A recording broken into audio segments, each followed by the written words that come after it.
कभी कभी जिंदगी हमें ऐसे मौके देती है जो देखने में बहुत छोटे होते हैं, लेकिन बाद में एहसास होता है कि असली किस्मत उसी छोटे से मौके में छुपी थी। आज की कहानी एक साधु की है जिसने एक सोने का दाना तो पाया, लेकिन पूरी जिंदगी इस बात पर पछताता रहा कि काश उस दिन मैंने थोड़ा और दे दिया होता। सुबह का समय था, पूर्णिमा का दिन। सुनहरी धूप गांव के कच्चे रास्तों पर बिखरी हुई थी। एक वृद्ध साधु कंधे पर पुराना सा थैला लिए नंगे पैर शहर की ओर जा रहा था। उसके चेहरे पर थकान थी, पर मन में उम्मीद। वह धीरे से खुद से बोला, आज पूर्णिमा है, आज लोग दान देंगे। अगर आज ज्यादा भिक्षा मिल जाए तो कुछ दिन घर की चिंता नहीं रहेगी। वह सोच ही रहा था कि अचानक दूर से घोड़ों की टाप सुनाई दी। उसने सिर उठाया तो देखा धूल उड़ाते हुए एक भव्य रथ उसकी ओर आ रहा है। उसने मन ही मन कहा, यह तो राजा का रथ है। आज तो मेरा सौभाग्य है। अगर राजा से भिक्षा मिल जाए तो आज मैं खुलकर मांगूंगा, जो जरूरत है सब मांगूंगा।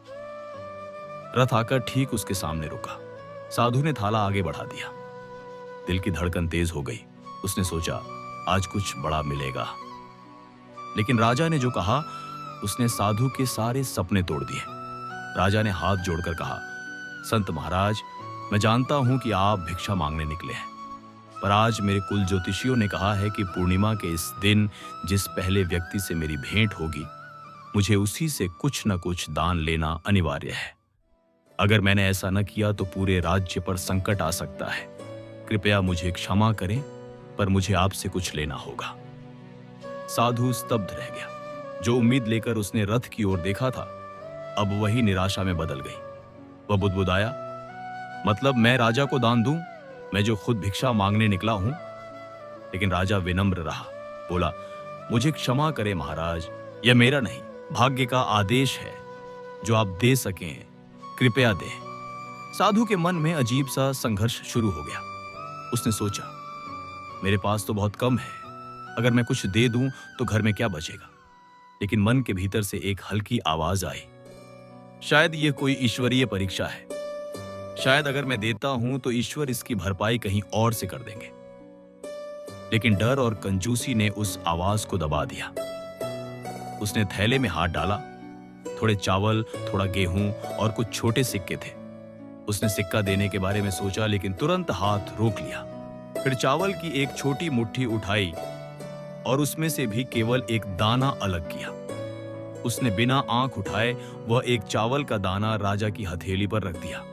राजा ने मुस्कुराकर कहा, आपने जो दिया है वह आपको लौटकर अवश्य मिलेगा। और रथ आगे बढ़ गया। साधु वहीं खड़ा रह गया। उसके भीतर घुटन थी।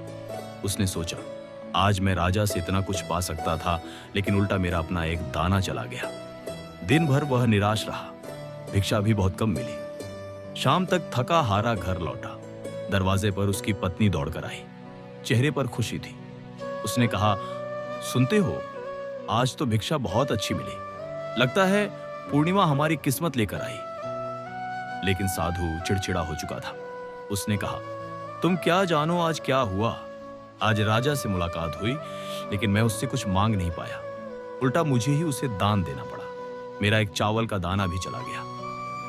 पत्नी शांत हो गई। बोली, अच्छा, थैला तो उतारिए, देखते हैं आज क्या मिला। साधु ने थैला उतारकर जमीन पर पलट दिया। दाने बिखर गए। पत्नी उन्हें समेटने लगी। अचानक उसका हाथ किसी अजीब सी चीज पर अटक गया। उसने उसे उठाया और रोशनी में देखा। वह दाना बाकी दानों जैसा नहीं था। वह चमक रहा था। वह चौंक कर बोली, यह चावल का दाना नहीं, यह तो सोने का दाना है। साधु ने कांपते हुए उसे हाथ में लिया। गौर से देखा। वह बिल्कुल वैसा ही था जैसा चावल का दाना उसने सुबह राजा को दिया था। उसके मन में बिजली सी कौंध गई। उसने कांपती आवाज में कहा, अगर मैंने उस समय एक की जगह पूरी मुट्ठी दे दी होती तो आज मेरे पास मुट्ठी भर सोने के दाने होते। वह बैठ गया, सिर पकड़कर रो पड़ा। बोला, मैंने राजा को नहीं दिया, मैंने ईश्वर को नहीं दिया, मैंने अपने भाग्य को ही छोटा करके दे दिया। उस दिन के बाद साधु बदल गया। अब जब कोई भी उसे भिक्षा के लिए पुकारता तो वह दिल खोल कर देता था। उसे समझ आ गया था कि कम दान देने से चीजें कम नहीं होती, बल्कि दिल खोलकर देने से ही जीवन में बरकत आती है।